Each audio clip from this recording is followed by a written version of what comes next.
Sorry, the point, because to fulfill the law means we're no longer under the law of Moses, because it says one testament to end has to end by blood, and then the New Testament can start. The book of Hebrews, yes. Exactly. So that's what I'm saying. That's what it means to fulfill the law.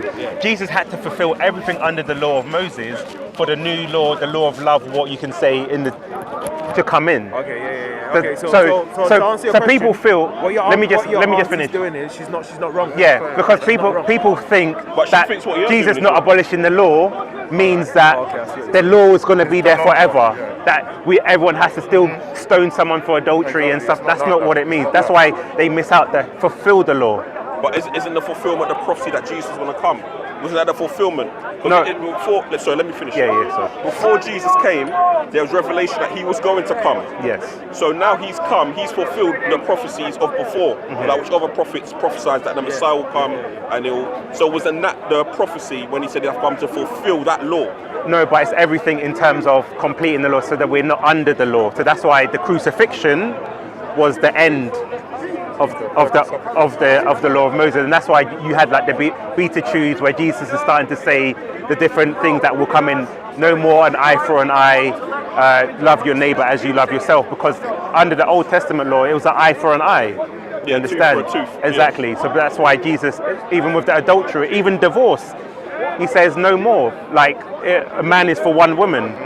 Because even before, under the law, because he said, why did you allow it? Because that wasn't God's original intention, but it was allowed under the law of Moses. Even under the law, if you marry somebody, like for example, you marry your wife, the only way you can marry another person is if your wife dies or if your husband dies. That's the only way. Whether it's when the Pharisees came to him, said there was a man who had a wife. He died, and then the wife married a brother. The brother died. The wife married the other brother. That was about heaven. No, wait, hang on. The other brother died, and then he said, in the resurrection, who is she going to be married to? That's actually a true story, because that's what happened. See, Judah, all of his children died, and Tamar, right? She didn't have any children.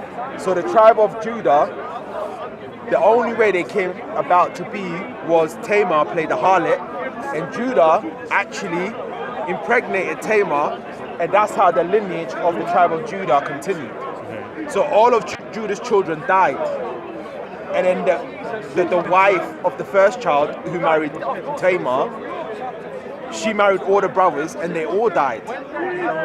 So that was actually when the Pharisees and the scribes asked him that question. That was actually about the lineage of the tribe of Judah. So that was actually a true story. It wasn't some random question to test him to find out what would happen in the resurrection. They added that onto it, but that was actually a true story about the tribe of Judah. Just a fun fact. Yeah, but just going back to the point, but that's like the whole thing when we see like Jesus and the crucifixion, because it's like, from a Muslim, you would have to ask yourself, like, why do Jews have want a temple? Why did they have a temple? Why did they have priests? Why was there every year the day of Sabbath where they had to sacrifice an animal? So it's like you have the Islamic narrative, but it doesn't explain the history of why these things were necessarily. Because if you look at it from the Jewish perspective, and just one other point, it's like in this day and age now, a lot of Jews convert to Christianity, and if you look at how a Christian debates with a Jew or discusses the Bible, it's about the interpretation of the passages. For example, when you see a Muslim debate or discuss the Bible with a Jew, it'll be like, oh, your Bible's corrupt, you can't trust this. They pick and choose verses, but a Christian cannot use that argument with a Jewish person, because we believe the Bible hasn't been corrupted. Because we need the Tanakh. No, of course, no, but that's what I'm saying. We don't believe it's been corrupt, so it's always about the interpretation. What does this verse mean? Why we'll say to a Jew, why did you have the day of Sabbath? Jesus represents the fulfillment of the day of Sabbath. In the Old Testament, doesn't it talk about the lying pen of the scribes? That they in Jeremiah. So now let's go with that point. If the Jews were corrupt in the scripture, let's just go with that point. I don't believe they were, but let's just go with that. That was in Jeremiah. So then you had prophets afterwards, Micah, Jesus. Are we saying then Jesus was using the corrupt Torah? Because if the You said Jeremiah. Yeah, but Tanakh can be the Torah. Like it's interchangeable. It's part. The 5 books can be, but sometimes you can say the Torah is the. No. So the Tanakh. So basically, as soon as you go past the 5 books, you have to say the Tanakh. No, but that's what I'm saying. Like some people, like even Jews, will say Torah for the whole thing. I know we say specifically the 5 books of Moses, but I just use it interchangeably. But for clarification, I can use Tanakh. But the point would be, if God has, let's just say it was corrupt. Now, the Bible is writing that from a prophet. Do you not think God would tell that prophet where it's been corrupted, or would you think that God would tell that prophet to still use a corrupt book all the way up to until the time of Jesus? Well, I believe that Jesus had Gospels, so I believe Jesus had his own law. But Jesus was a Jew, and remember the Jews were there as well. But what I'm trying to say is, from what my belief is, I believe that when Jesus came on the earth, what him and the rabbis were not on the same page. Okay. Yeah, they was not on the same page. So what I'm saying is that he came with things that the rabbis weren't happy with, because I believe that those books were changed. The rabbis done things. Sorry, but I'm going to get to you. Forgive me. Yeah. So I believe that the rabbis were doing things and they were changing the scripture to suit themselves. When Jesus came, he came to correct them. I see what he's trying to say is that the Pharisees, they were using it for their own benefit. That's exactly what I was going to say. You know what it is? And even if you look before that, like what you were saying with Jeremiah, Jeremiah 8:8, the lion pen of the scribes. You know the verse, right? All the prophets prior were persecuted. They were all persecuted, even though they all had the same message. And it's the same thing that happened when Jesus came. He was persecuted. It's what he represented. Just like when Jeremiah, he condemned them and said this will happen and that will happen. They refused it. Same thing with all the prophets prior to that. They always condemned the message of the prophets. It's not because what they were saying was changed or what was before them was changed. It is the message they came with that they did not like. And because they were corrupted. For example, they were selling you weren't allowed to bring your own sacrifice, you had to buy their sacrifice. The animals they had, you had to buy that. They were corrupting things, you know what I mean? But that was recorded in books, right? Because it was talking about the lion pen of the woeful scribe. But then this is the thing. So if the book admits to that, wouldn't the book be honest in saying, I'm just going with the argument, let's say it's corruption, then wouldn't the book that show the honesty of the book that saying these things are so you're trying to say, well, look, your book even says it's corrupt, we can't trust it now. But if the book is saying things like what they were doing, that's even more reason to corrupt the book, because you would take that out. You wouldn't write it in the book. You would take it out. Does that make sense? That's a false premise, because how would you know it was taken out of the book? How would you know it was taken out? No, but I'm saying if you're using that as evidence against the book to say, well, people are corrupting it, if the whole book is corrupt, you would then, and people are changing the book, you wouldn't put that in. Because if you're pulling it in, it means you're saying that the book is truthful. It doesn't. Because if you think about it like this, originally the text, regardless of what it is, whether it's the Torah, the Tanakh, or the New Testament, you have to agree to some extent that it did come from a divine source. Right? Say that again? It did come from a divine source. The same way What didn't come from a divine source? What did you say? What didn't come from a divine source? The text. The text of the Bible. No, the Old Testament and the New Testament. So the Holy Bible, everything inside. No, ideally, the Old Testament and the New Testament would have to have a divine source where they come from, in the beginning of it all. A prophet brought them. But when you say the Old Testament, do you mean just like the book of Moses? Do you mean the whatever Zabur? Whatever Moses came with. And what about the Psalms as well? The Zabur, the Tanakh, David, all of that, the Injil, everything. So literally Old Testament, New Testament, what every prophet came with had to have been from a divine source. That's one.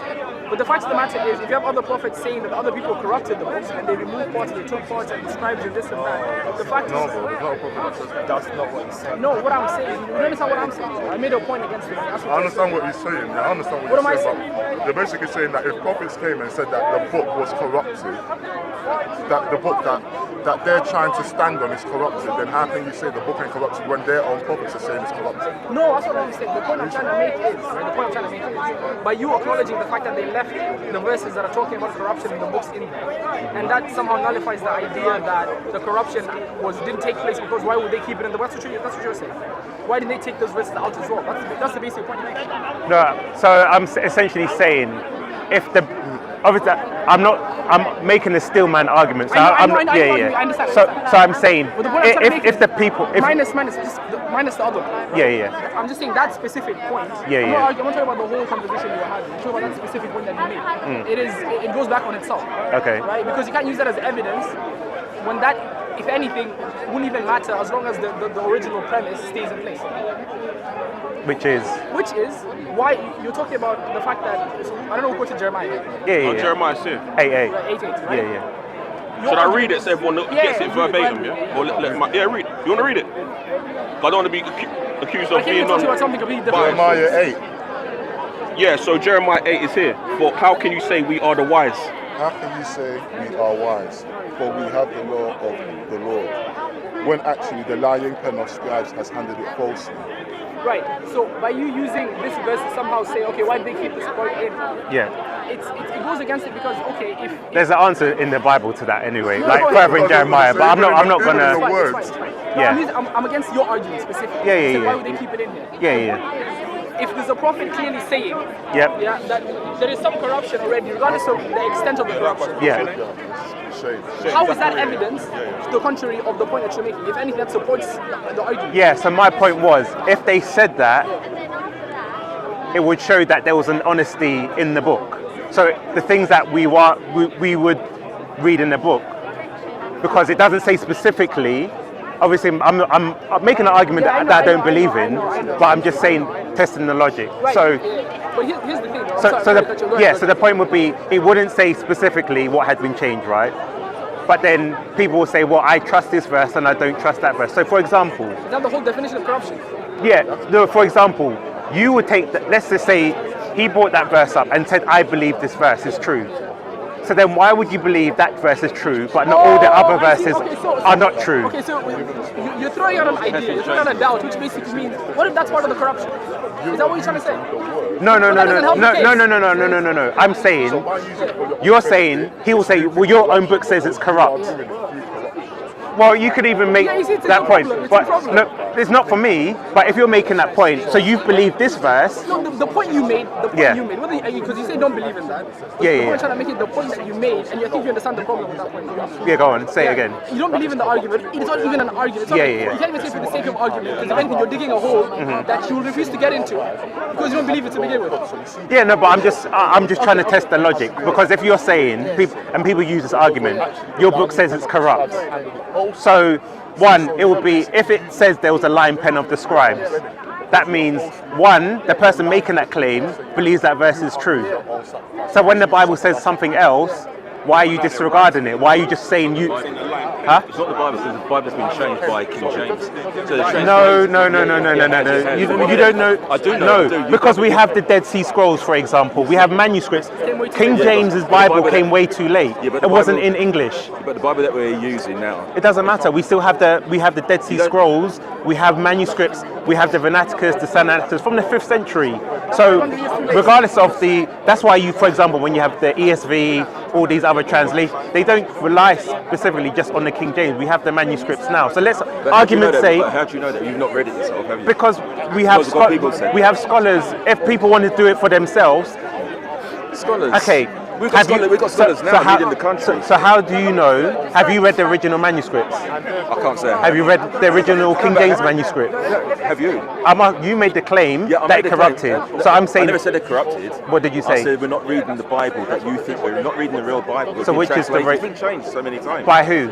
By many people. Where? By different kings to control the country. Where you are, Everywhere, I'm asking different. you asked for evidence. I'm asking you for the specific evidence Yeah. that it's been changed by kings. So I said, which It's been kings? changed. It's By been who? changed. I can't say the kings, but I can say I can't remember. So you asked me for evidence, so now I'm asking No, you I'm back not- for the yeah, I'm same asking you, evidence. yeah, So I'm you're asking- not, you're giving vague answers. No, I'm not giving you vague answers. I'm telling you. By it's been who? changed. It's been changed. When? I've been told by many people. Oh, right? you've been told. No, no. You see, when No, I no, said no, the no, scholars, no. you were like, No, oh, No, but I'm asking you. Yes. What scholars? Because you seem to know. Bruce Mesca. Right. For and you've read it example. yourself. I've listened to his sermons. Same. One second, have you listened to Arthur S.P.? Have you No. read his book? No. Okay, anyway, listen, I'll support your claim with the next one. I specifically came here today. Yeah, We yeah. were talking about genealogy.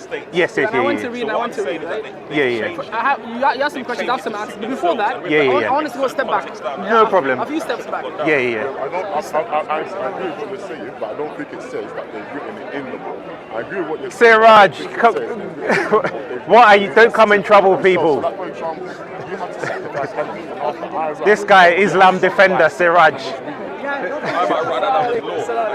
Right, so I want to talk about, you talk about genealogy, and I remember you showed me a lot of things, right? Right. And unfortunately, a lot of the stuff, if you just spend like another 2 minutes researching it, Yeah. answer your own question. I will answer the question. I want to go a step back. I want to talk about, you talk about the genealogy. Like you kept saying we have the genealogy of Jesus Christ, right? Yes. I want to talk about that. Yeah, I want to yeah. talk about the genealogy of Jesus Christ. Okay. Right? And I want to talk about...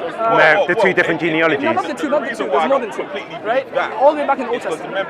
Yes, yeah. And in the New Testament. Yeah, yeah, yeah. And I literally, I can give you your arguments before you give them to me. Okay. But the problem with the arguments is they don't go all the way through. It's like the moment you make an argument, the problem is it sort of can be funny. Okay. Right? Meaning one, I want to ask you a question. I want to ask you why the genealogies are different. Then you're going to tell me, well, no, one of them is for Mary and one of them is for Joseph. Yep.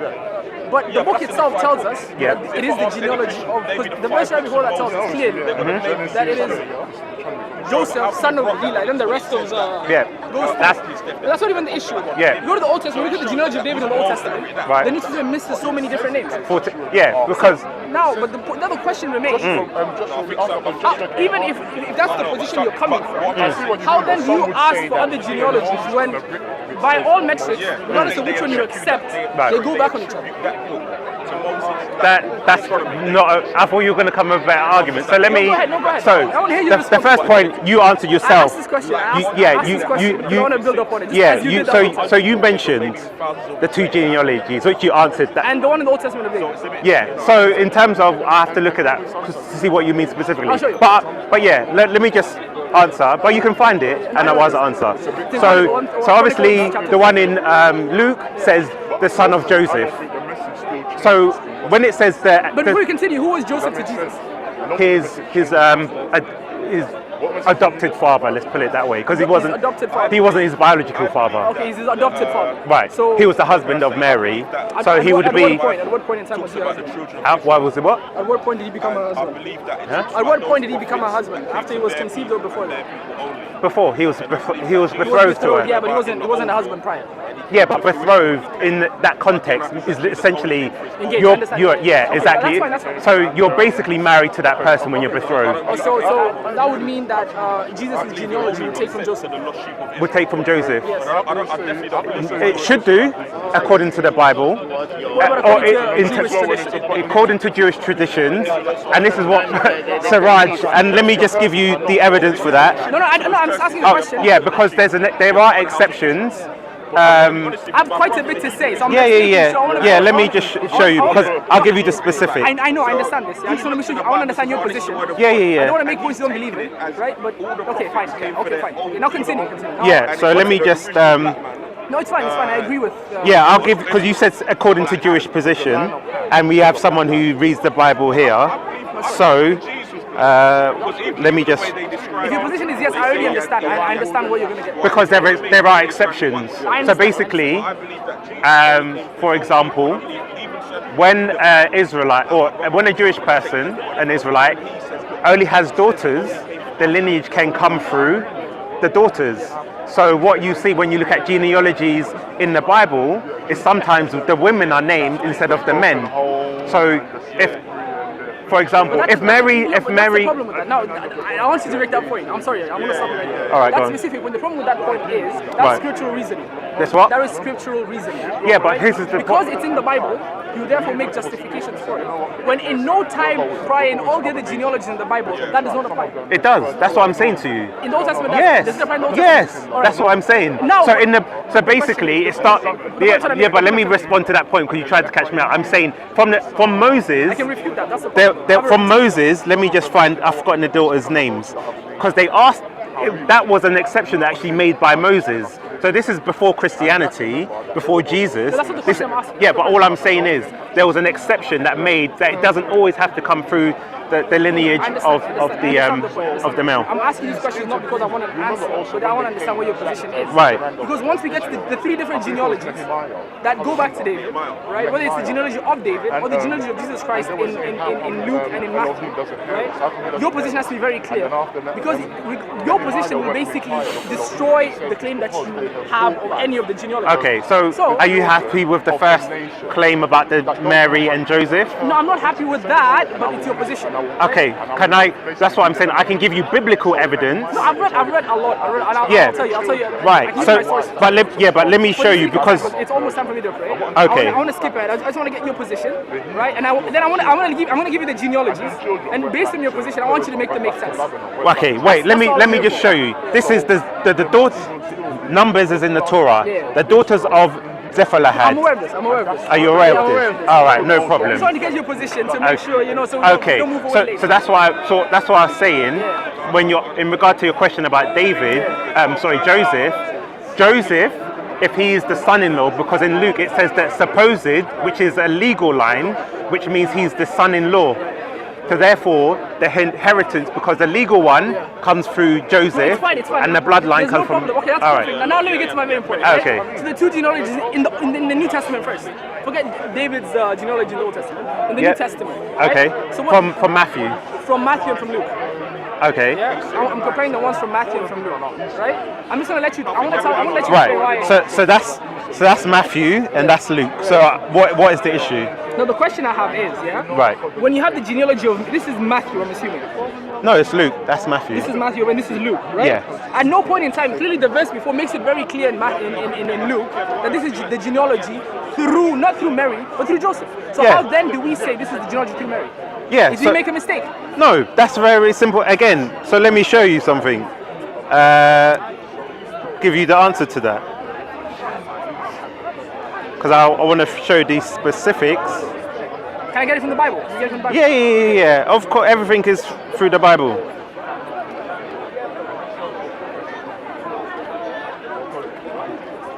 So,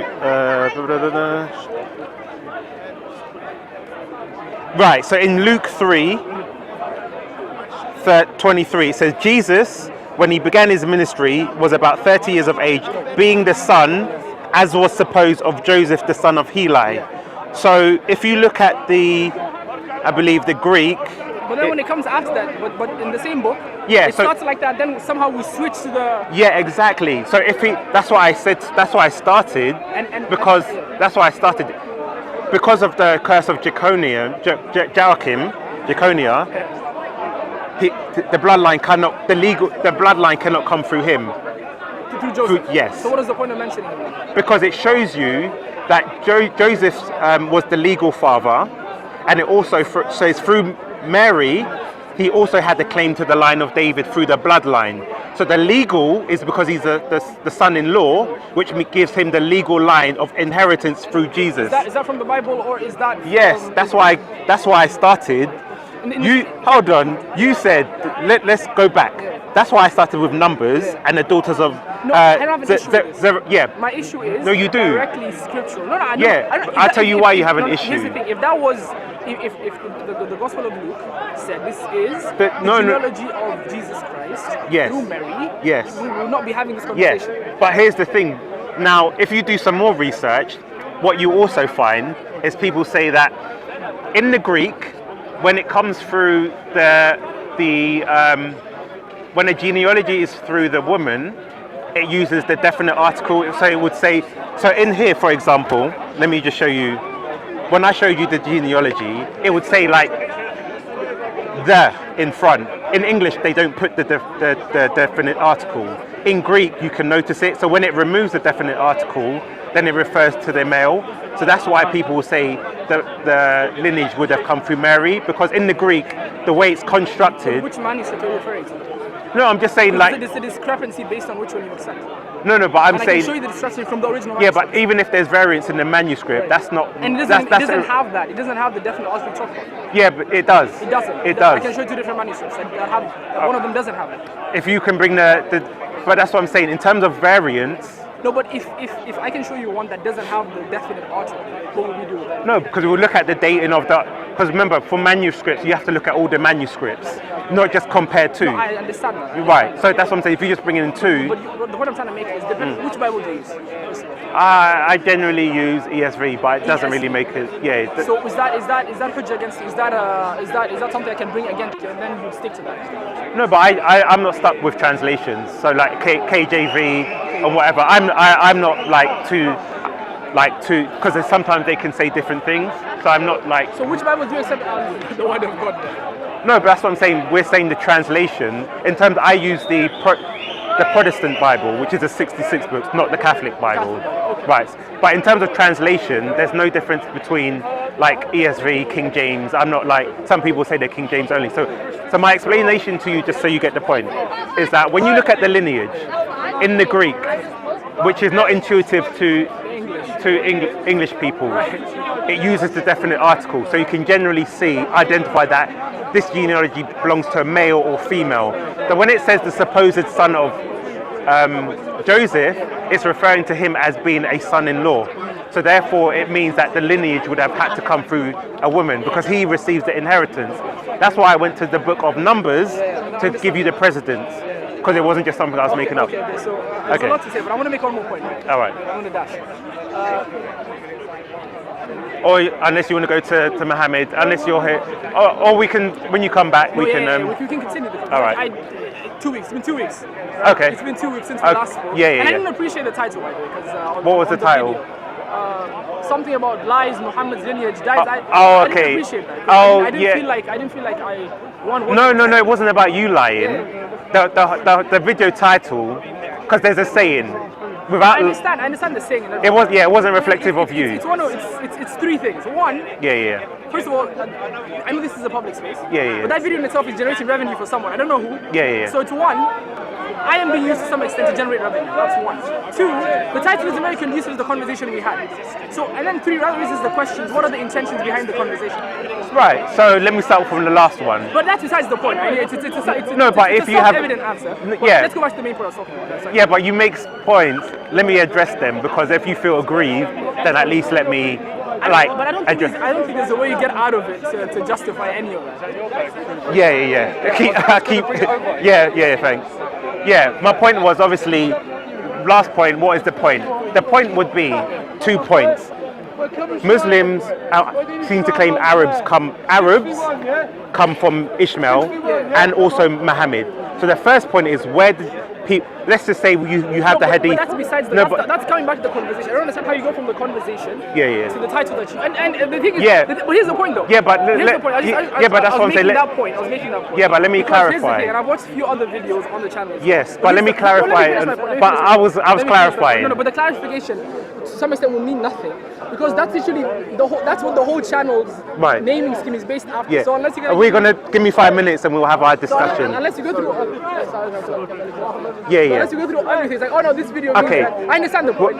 Without lies, Muhammad's genealogy lies. What does that imply to you? When the title was. Imply that everything we say about the Prophet ﷺ's genealogy is a lie. So unless we lie, there's no genealogy. Which exactly. But here's the point, though. Here's the point, and I'll give you. So wait. If Muhammad, okay. We don't lie. That's the point. This is the point. Maybe not you, but you've been lied to. That's not true. This is why. That's an assumption that you make. No. You can't justify the assumption. No. Then you're wrong with it. Because this is the point. You would believe. You don't believe the Bible is true because you believe in it must be lies. And is that true? It's the same with you with the Quran. Exactly. So that's my point. Why would you have an issue with that? Because if we believe that Islam is based on a lie, that means if you remove the lie. I have an issue with it for many reasons. And you know the issues with it. You're trying to justify it. No, but that's the point. No, but that's what I'm saying. I'm trying to get you're a very logical person. So I'm saying the whole title was it wasn't. Huh? I wouldn't say I'm very logical. No, you are. You're praising me to try and. But anyway, go ahead. No, but we've had like conversations which are on an intellectual level. It was a very pleasant conversation. Yeah. So that's why I'm saying, in terms of the title, we're trying to say that. That's why I said wasn't your lies, but Islam has been built on lies. As a Christian, I have to believe that. So I'm saying, if you remove the lies, because my argument is this, and this is why I asked you about the genealogy. Christians have an evidence-based faith in the sense of, by that means, let me expand. It means the Bible makes claims, historic claims, and many times we can find archaeological evidence to support those claims. Do atheist scholars believe Jesus was crucified? Atheist scholars, They're not reasonable historians, human beings. they're not reasonable. They're not reasonable Why? human beings. If you're atheist already, anything you say. No, you see, but I'm saying to you this. In terms of historical facts, and I can bring up to you all the historical archaeological evidence that has been supported by the Bible. For example, historians, no, but let me just make my point. Historians, let me just make my point, because it's clear. For example, Pontius Pilate, historians said he didn't exist. In 1947, 49, they found a plaque with his name on it, meaning that the Bible's claims were true. So I'm saying when we investigate the claims, and my proposition is this, the Quran makes claims without the evidence outside of the Quran. For example, that's why I went into the genealogy and I asked you specifically. The Quran doesn't make that claim. That's the problem. Here's the thing, right? No, but that's what I'm saying. Love debate with each other. No, but listen to my point. I'm saying But I understand your point. there's a claim, not from there's a claim that Arabs came from Ishmael. But that's what I'm saying. Engage with my point. Yeah, no, we'll talk about that again. We'll talk about that again. Yeah, but let me, 30 seconds and I'll finish. My point is, my point is this. There's a claim of 2 points. Arabs came from Ishmael and Muhammad came from Ishmael. So my point was, what is the evidence that we can look to support both those claims? So I'm saying when the Bible makes claims, we find things archaeologically. Not everything, some things are lost to history. So I'm saying use that same historical approach to your belief.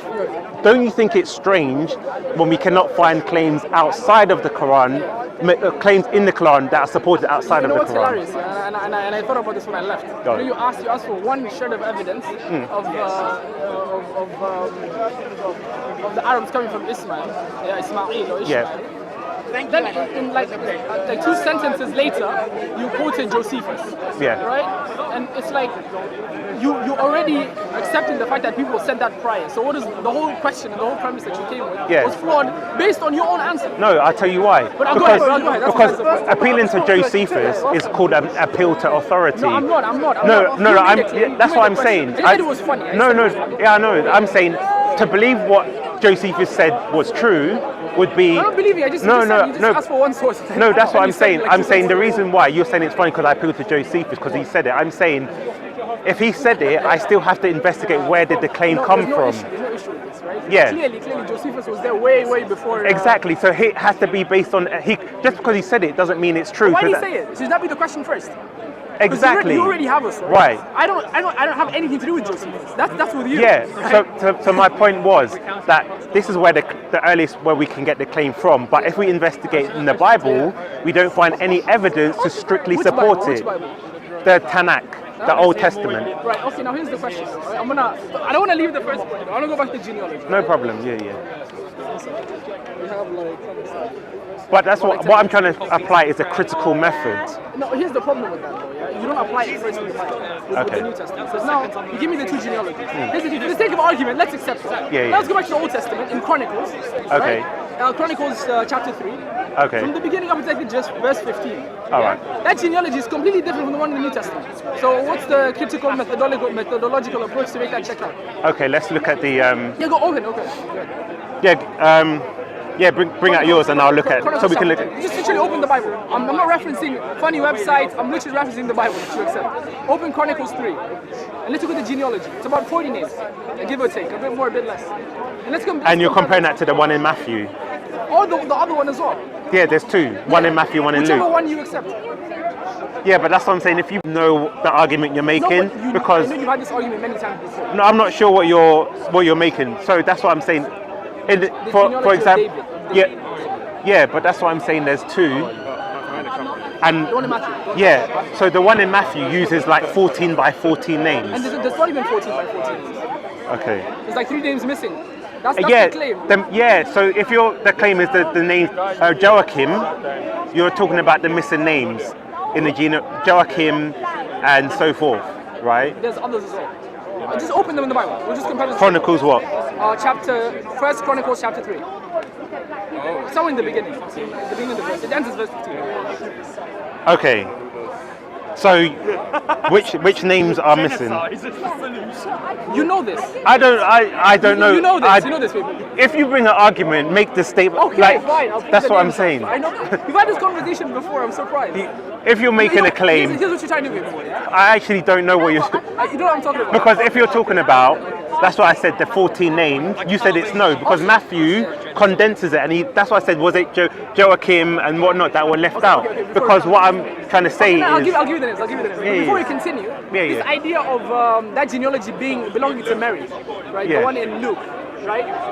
When did that clarification come to be?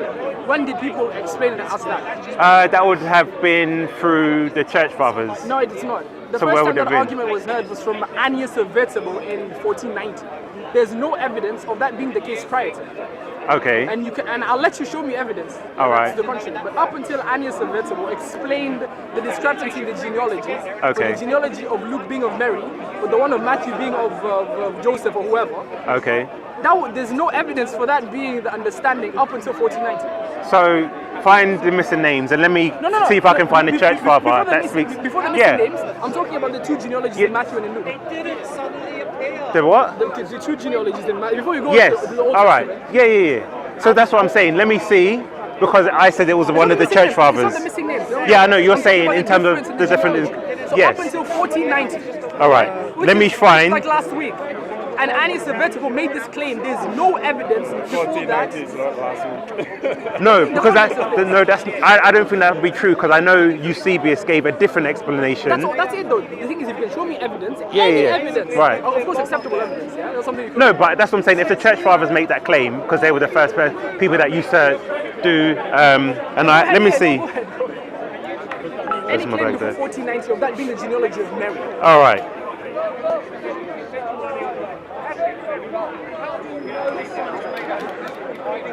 You know the beauty of this, right? The majority of people who come to speakers want to get a claim and they bring it. Yeah, I can save you a lot of time with this. Yeah, there's no evidence. No, I have the church fathers thing, so I can just. I'll give you the book, by the way. I'll give you a few books. Arthur S. Peake, there's two books about this. One of them is Right.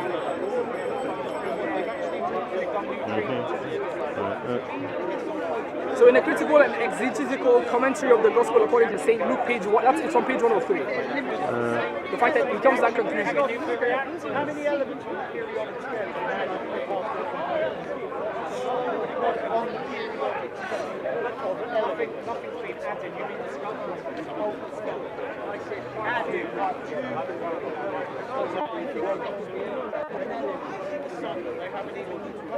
Right. You can go look at it. You don't have more claims. That one's a bit of a dead end because I've been looking at that for a week. Okay, right. I've got it. This is Ambrose of Milan, AD 397, because I have the church fathers. Yeah, go ahead. So it says, in regard to Luke 3, it says, you see that the description of descent is connected by the old custom from the fathers to the sons and from the sons to the fathers. You see that the family is everywhere listed through the generations of the husband. Do not marvel if Matthew reports the order of generations from Abraham to Joseph and Luke from Joseph to Adam to God. Do not marvel that Joseph's lineage is described. Indeed, being born according to the flesh, he must follow the usage of the flesh, and he who came into the world must be described in the custom of the world, particularly as the lineage of Mary is also in the lineage of Joseph. That's 1,000 years before. Whatever Islamic website you're going to. It's the book. I'll read the book. This is the church fathers. Look, Here's the point. Ambrose of Milan. That's the Let's point. see who. But that's what I'm saying, because we don't have writings earlier. Because you're saying it came in the 15th century. I've just shown you it came earlier. Have you heard of Annius Vertebral? I don't need to. Have you heard of Ambrose of Milan? Yeah, the church fathers, yes. Yes, so I've if- read that. This is the point I'm trying to make. Right. The point I'm trying to make. People misunderstood the whole point. The point is, Yes. very clearly, Right.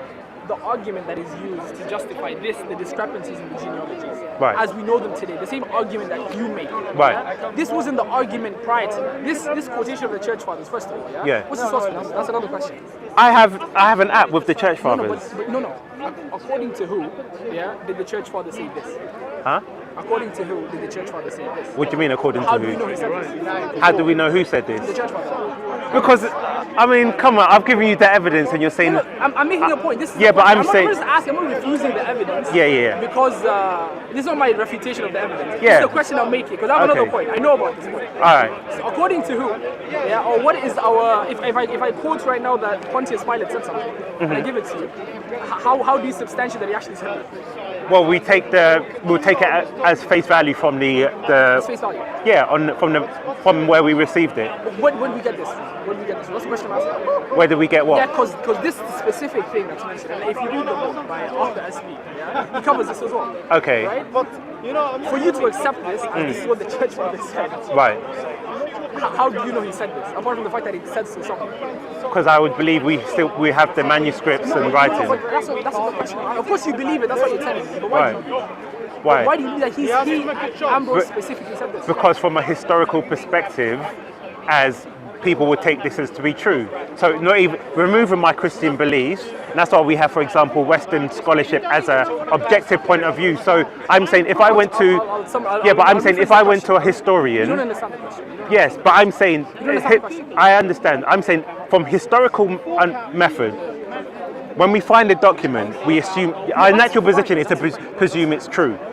So, Wait, the natural position is to assume that it is true. yeah, because from a historical perspective, if you find a document 1500 years old, Just assume it's true. of course, until you find things that contradict it. For example, when people read the hieroglyphics, they don't say this is false, do they? They say this is what we learn about Egyptian life. Were they there? No, that's my point. So why they take... When people talk about... That's very problematic. Yeah, but I'm saying objective historical method has to have a methodology. When we learn about the Egyptians, how many people lived in Egyptian times? None. So when they translate the hieroglyphics... But you can't appeal to that in this conversation. Yeah, but you said, how do we know this is true? No, I'm specifically asking directly. Yes. Yeah? Paperboy. Yeah, You have a quote from Ambrose. Yes. Who was a church father. yeah. How do we know that he said this? I'm not talking about the historicity of the claim. Because if he has... I'm not sure what this is taken from. Let That's me see. what I'm saying. That's what I'm asking for. Yeah, the church fathers have writings, they have books, so it would have been taken from one of their exegesis. That's the problem. Right. The reason I'm asking this question, there's this saying from Ambrose. There's a few. There's Okay. a few others. All right. Yeah, in the same light. Okay. However, the point where you can say, yeah, this was definitely the first time. Definitely the first time this claim was made. There's no proof to that. The only place we can take back this claim and we know it definitely came from him is Annius. Right? And this is not from me, this is not from some Islamic website, this is from Arthur S.P. Okay, so what's your point? He's quoting someone, you're saying his work quotes someone else, is that what you're saying? I'll give you a similar example. Yeah? Okay. We claim that Plato. No. We claim, it's the Bible, about the Bible, right? We claim that, you're freezing, I'm going to dash. All right. The claim is that the people who wrote the Gospels, some of them were eyewitnesses, some of them were students of the eyewitnesses of the crucifixion or whatever. Right. But that's the thing, that's just a claim. Right. Meaning, and even then, even if you go further, Right. no one in the Gospel ever claims themselves that this is the inspired word of God. But Okay. we accept it anyway. That's the issue. It's in the same light, these Right. sayings of the church fathers, Yeah. although we can't put it back to them, Yeah. we accept them in the same light. And that's besides the point. But what I'm trying to make is, let me give you a quote. I think you're making a very bad argument, and I'll go to the scriptures, the Gospels, and this is what I started off with. In Islamic belief and Christian belief, people make claims, and in Islam they make claims. It is only in the Bible that we can investigate the claims, and we find more things through history and archaeology, Yeah, and that's what you're saying. that then gives veracity to the story. For example, the Quran talks about a great man called Dhul Qarnayn, that even the kings of the world submitted to him. Now, if this guy was so great, how come we do not know who the real person is? Claim one. Claim two, how come we cannot even find these iron gates? You said to that other guy the week before, it's the realm of the unseen. My point is, every time the Quran makes a claim, you always have to appeal to the unseen. When the Christians, for example, no, but let me finish. This claim, No, but let me just finish the point. That's why I said, even for example, No, but let me finish my point. Finish your point. All right, 30 seconds. Yeah. That's why I said, even a small person like Pontius Pilate, we found something related to them. Even Herod, we find archaeological evidence supporting. The Quran makes a grand claim, just like everyone should know, Dhul Qarnayn. No one says everyone should know. Go ahead. No, but if Dhul Qarnayn was the greatest king, that even kings submitted to him, and we can't even find who this person is, why should I believe the claims in the Quran? Because everything is that knowledge is with Allah. No, it's not. That's not you. You're making it's If I go to open, no, 1 second. It's an open end. Okay, for many reasons. Why? You know, you paint this picture of everything in the Bible. We can see evidence. I didn't say everything, because some things are lost to history. No, that's not about being lost to history. There's some things objective in the Bible that even you accept that we do not know about, right? But who knows? If we don't know, who knows? Such as what? Literally, there's so many claims in the Bible. Okay. Right? If you can, because the claim you're making is you make it seem like everything you accept has to be proven historically. No, I'm saying. That's the claim. No. Let me clarify my claim. I understand you. The problem. No, but you just strawmanned my point. I didn't strawman your point. Yeah, that's what I'm saying. I didn't say everything. I said if you have two documents, and one of the documents provides things, makes internal claims that are more supported outside of the text, I'm going to find that text more reliable than a text that makes me make internal claims that may seem logically consistent that we cannot find evidence for. It's a very simple logical question. Right. You claim that this one text has evidence for what it's saying and the other one does not. Now what happens when you have evidence that goes against what the text is saying and the other one, just because you're not knowing? Right. So for example, you know of Schrodinger's cat. It's dead, it's not alive. Right? Yeah. Because you don't know. Right. Right? Okay. So, but that's besides the point, right? But it's akin to that idea. Right.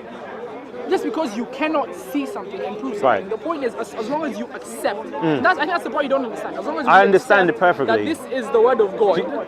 Do you believe Abraham Lincoln exists? Who? Abraham Lincoln. That he existed? Yeah. I mean, yeah, I do. Why? Because there's evidence for it. What? The fact that he is on actual textual. Someone could have made it up. No, but someone could have made it up. You That's see? true. That's true. But this is the whole point. No, but that's the point. You're Abraham Lincoln using. has nothing to do with my salvation. That's the difference. No. Do you believe dinosaurs You see? existed? What does that I'm do saying with to anything? you, for Abraham Lincoln, You're equating Abraham Lincoln do you and God, believe like- Plato existed? What'd you say? Do you believe Plato existed? Plato. Yeah, Socrates. If you Plato, Socrates, Aristotle. Yes, do you believe they can talk existed? about, Mahatma Gandhi. This doesn't matter. Do you believe that? But My point. belief and non-belief in their existence has nothing no, to do I'll with. tell you why. Do you believe they existed? Yes or no? I mean, they probably did. Yes. Right. So my point would be, the Bible has better attestation than those people that you believe in. Because you said, how can I trust the Gospels? So I'm saying to you, if you're using a historical method to apply to Aristotle, Socrates and whatnot to come to the conclusion that they exist, because the documents for them exist hundreds of years later. Okay, so I'm saying, let me ask you a few questions of people who do you believe existed. Yeah, but do you believe in Noah? Do you believe Noah existed? Yes. Why do you believe Noah existed? Yeah, but we're jumping. Yeah. We're not jumping. It's the same point. Yes. No. Why do you believe Noah existed? Because I'm saying yes. Let me get to the point. So I'm saying to you, in terms of one historical method, because my first point was this: when we look at things objectively. If you use the historical method on that point, Right. Noah existed, you will shoot yourself in the foot. Because it's No, like, yes. at one point you're like, oh yeah, I'm just a historian. No. Then like 5 seconds Yeah. later, oh yeah, we just believe it. But this is my point, and that's where you're diverting from. Because I can get certain things that are a matter of faith. I agree, no problem. But my point was this: if you have two books, the book that makes internal claims that have more attestation outside appear to be more reliable. That's not true. The claim you're making is everything in the Quran we don't know. Give me something that we know in the Quran. We know about the fact that in the time of Joseph, alayhi salam, Right. the person ruling the place was a king. That guy would like to have a chat with you when you're ready. Okay. So for example, Do you mind if we? we can go ahead and have a chat. Yeah. It's fine. Yeah. Are you here next week? It's just because he's not here every week. It's fine. Yeah. It's Yeah, fine, it's yeah. fine. I'll be around. So, or if you're still around here, because I don't know how long. No, I'll be I around. think he's I'm going to gonna go. put it on the dash. We can talk next week. Yeah. All right. Take Cool. care. Yeah. Yeah. Let me just do a wrap up. So, I mean, I have very pleasant conversations with Hershey, I think his name is. So, just a quick wrap up. We can clearly see the guy was going around in circles, and I was trying to explain to him, and this is the thing, like, the Quran makes claims about history that we can never ever find or testify. And people say, how do we know the Bible is reliable? The Bible, even through critical scholarship, historians and whatnot, they look at investigate claims, and maybe some things are not always attestable, but any reasonable person knows that the more claims that are made and the more that you can attest, the more validity it has. So compared to the Quran makes many, many claims, and we can never find examples or historical resources to attest what the Quran is saying is true. For example, that's why he was trying to bring up the genealogy of Muhammad, and there is no attestation of any Arabs before the advent of Islam attesting to this person. So it's like the Islamic and Arab history relies on the speech of one man. Whereas with the Bible, there's many, many claims from many different authors that we can attest. So the logical question was, who would you believe? One man, let's just say his story narrative sounds more plausible, but when you actually try and fact check it against history, everything comes up blank. Whereas we have the Bible, and it gives us so much information and knowledge archaeologically, historically, about what transpired. So this is why anyone who's looking into both religions should come to Christianity, come to Jesus. No scholar rejects the crucifixion. The Quran says it appeared like there was a crucifixion, so tell us what actually happened. Many claims without any factual evidence to support it. So on that note, Paperboy out.